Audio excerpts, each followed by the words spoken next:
지금 한미사이언스 대주주죠. 임종훈 사장이 주식을 40만 주를 좀 줄였다, 축소했다는 공시가 나왔는데 투자자분들이 주목할 포인트 어디에 있을까요? 임종훈 사장은 한미사이언스 이제 오너 일가라 보통 얘기하는 이렇게 대주주 경영 지배 일가의 이제 차남입니다. 그러니까 2020년에 창업주에도 임성규 회장이 이제 별세하시면서 당연히 이제 그 지분이나 그 재산들 이제 유족들에게 이제 상속이 됐습니다. 임종훈 사장은 이제 차남인데요. 근데 예상과 다르게 이제 송영수 그 여사가 이제 전체적인 이제 친정 체제를 강화하면서 그 한미사이언스, 한미약품 그룹의 이제 경영을 갖다가 경영권 행사하고 있습니다.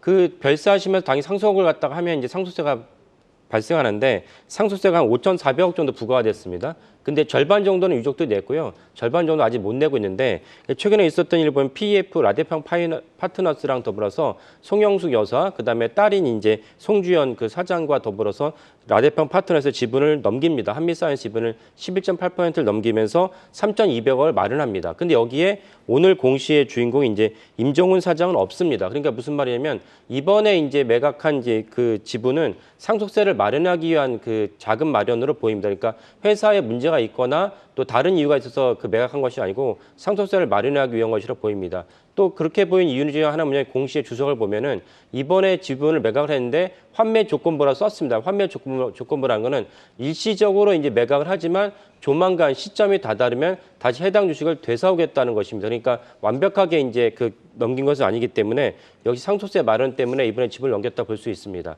한미사이언스를 좀 기업에 대해 설명을 드리면 한미사이언스는 이제 한미약품 그룹의 이제 지주회사인데 당연히 한미약품이 주가랑 이제 매출이 어떻게 되냐에 따라서 한미사이언스도 역시 이제 주가랑 매출이 연동이 됩니다. 근데 여기 추가로 봐야 될 거 또 하나 뭐냐면 JVM이라는 회사가 있는데 역시 한미약품 그룹의 이제 계열사인데 JVM은 이제 병원과 의약품의 자동화를 갖다가 이제 설비를 구축하는 회사입니다.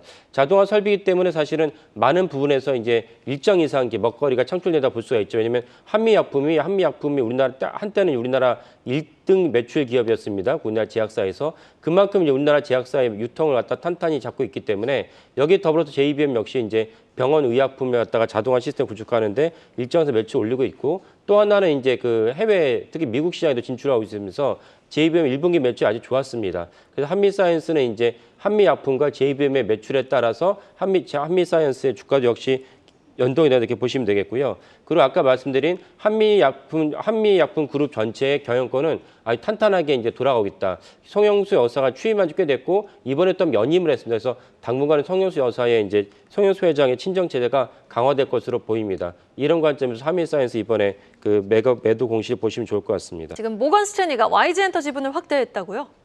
예, 모건 스탠리가 그 YG 지분을 단순히 5%를 넣으면서 공시 의무가 발생했고 그래서 26일 날 장 마감 이후에 공시를 했습니다. 무려 108만 주를 이제 5.8%를 이제 한 번에 획득을 했는데요.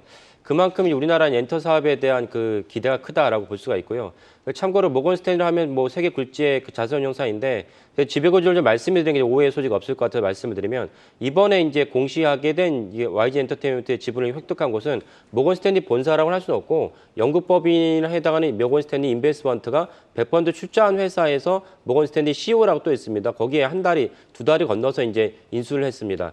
근데 참고로 이렇게 길게 말씀드린 이유는 무엇이냐면 모건 스탠리 CEO가 그 어떤 경우가 있냐면은 그 모건 스탠리나 뭐 피델리티나 뭐 블랙락 같은 경우는 대개는 이제 롱텀으로 이제 그 지분 투자하는데 모건 스탠리 CEO 같은 경우는 이제 한 주 만에 매도를 한 경우도 있습니다. 그 점 때문에 제가 상세하게 설명을 드렸고요. 그거를 갖다가 이제 논외로 친다면 YG 엔터테인먼트에 대한 어떤 미래를 갖다 좋게 봤다 이렇게 볼 수가 있습니다.